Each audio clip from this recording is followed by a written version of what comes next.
नमस्कार। आप खेती में मुझसे ज़्यादा अनुभवी हैं। मैं आपसे सीखता रहता हूँ। मैंने भी पिछले 15 सालों से आप जैसे अनेकों किसान बंधुओं और वैज्ञानिकों का अनुभव किताबों से जाना है। मुझे देश के प्रतिष्ठित कृषि विश्वविद्यालयों के वैज्ञानिकों से कृषि की पढ़ाई करने का सौभाग्य भी मिला है। लेकिन आज मैं भारतीय कृषि के भविष्य को लेकर चिंतित हूँ। लगातार घटता मृदा स्वास्थ्य और अस्वस्थ धरती से पैदा हुए कम पौष्टिक आहार को खाकर कमजोर स्वास्थ्य और बीमारियों के साथ मोबाइल लेकर घूमता बेरोजगार युवा। मृदा स्वास्थ्य कमजोर होने के पीछे हाई यील्डिंग वैरायटी, ज़्यादा पेस्टिसाइड और फर्टिलाइजर का यूज ही नहीं है, बल्कि लगातार कम होता सॉइल ऑर्गेनिक कार्बन भी है। यदि सॉइल ऑर्गेनिक कार्बन का ठीक ठाक स्तर बना रहे तो मृदा सॉइल माइक्रोबियल बायोडाइवर्सिटी को मेंटेन और high yielding variety heavy use of pesticide and fertiliser के लोड को भी सहन कर सकती है। सॉइल ऑर्गेनिक कार्बन कम होने के पीछे कुछ कारण व्यवहारिक हैं, जैसे लगातार बढ़ती पशुओं की संख्या, गोबर का ईंधन में प्रयोग। लेकिन फिर भी टिकाऊ फसल उत्पादन लेने के लिए हमें सॉइल ऑर्गेनिक कार्बन को मेंटेन करने के प्रयास करने चाहिए। भविष्य में इंडिया की मृदाओं में सॉइल ऑर्गेनिक कार्बन तेजी से कम होगा। वजह है क्लाइमेट चेंज।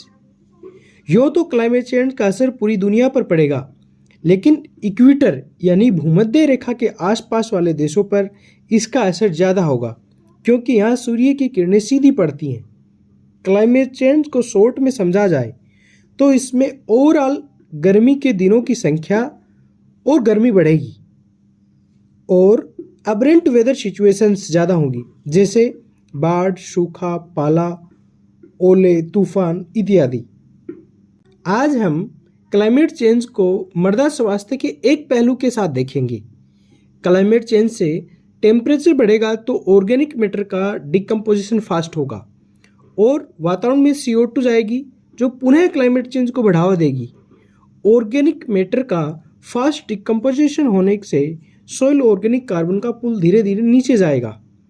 इस समस्या का समाधान करने के लिए प्राइवेट कंपनियां आगे आ रही हैं। यदि आप बिजनेस को समझते हैं तो बिजनेस का मतलब होता है कि पहले गैप या प्रॉब्लम देखो, फिर उसका सॉल्यूशन करो और वहां आप पैसे कमाओ। पहले व्यापार विन विन सिचुएशन में होता था, दोनों को फायदा होता था। व्यापार में व्यापारी को सिर्फ पैसा कमाना है, बाकी उसे किसी चीज़ से कोई मतलब नहीं है।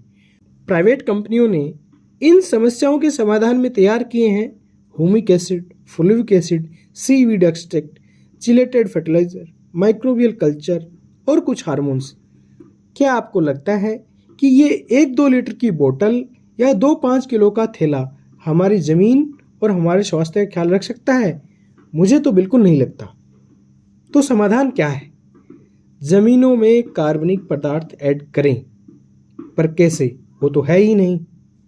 प्रैक्टिकली देखा जाए तो कार्बनिक पदार्थ का सबसे सस्ता विकल्प है फसल अवशेष, जिसके लिए एक बहुत लोकप्रिय कहावत है, तेरा तुझको अर्पण, यानी कि हमारा दाने के अलावा भूसे पर कोई हक नहीं है। यदि भूसा हम पशुओं को खिलाते हैं तो गोबर खेत में वापस डालें। दूसरा सॉल्यूशन है जिसकी मैं सबसे ज़्यादा वकालत करता हूँ, ग्रीन मैन्योरिंग यानी हरी खाद। दलहनी फसल ढेंचा या सनई लगाकर उसे 45 से 50 दिन की अवस्था में खेत में पलट देना। आप हरी खाद को गर्मियों तक सीमित न रखें।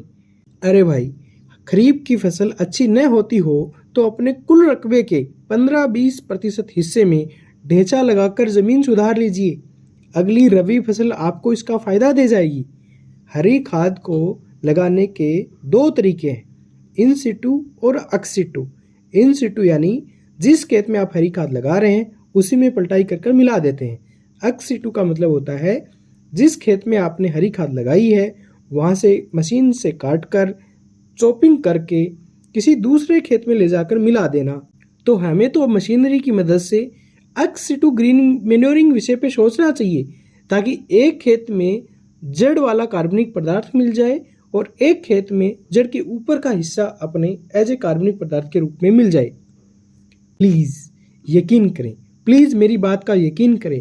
खेती में कोई जादू नहीं होता। बंद करो जादू वाली बातें सुनना। खेती में कार्बनिक पदार्थ डालें। कार्बनिक पदार्थ डालें। कार्बनिक पदार्थ डालने का कोई विकल्प नहीं है, और ये 1-2 लीटर की बोतल डालना तो बिल्कुल विकल्प नहीं हो सकता। मार्केट में मिलने वाला हर एक प्रोडक्ट पैसे कमाने के उद्देश्य से बनाया गया है, न कि हमारी ज़मीन और जेब की हालत ठीक करने के उद्देश्य से। ये बात जब आम किसान समझ लेगा तो शायद ज़्यादातर समस्याओं का समाधान हो जाएगा। इस वीडियो के कमेंट में जिन किसान भाइयों को ढैंचा या सनई का बीज खरीदना है या जिनके पास उपलब्ध है, वो अपने कमेंट बॉक्स में नंबर छोड़ दें, ताकि आप आपस में बातें करके इसको खरीद सकते हैं। और जब आपको सूटेबल लगे, जब आपकी अपने एरिया का समय आपको अनुमति दे, उस टाइम आप हरी खाद लगाएं, अपने मृदा का स्वास्थ्य सुधारें। नमस्कार, जय हिंद।